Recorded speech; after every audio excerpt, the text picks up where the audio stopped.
Polavaram project పనుల పురోగతిపై Polavaram project authority ముఖ్య కార్యనిర్వహణాధికారి యోగేష్ పైతాన్కర్ సమీక్షించారు.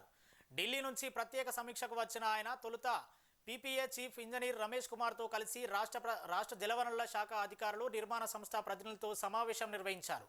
గత నెల చివరి వారంలో విదేశీ నిపుణులతో బృందం పోలవరం ప్రాజెక్టును పర్యటించి పనుల పురోగతిని పరిశీలించి కొన్ని సూచనలు, సలహాలు ఇచ్చింది. ఈ సూచనలు, పనుల అమలుపై పైతాన్కర్ తన క్షేత్ర పర్యటనలో పరిశీలించారు.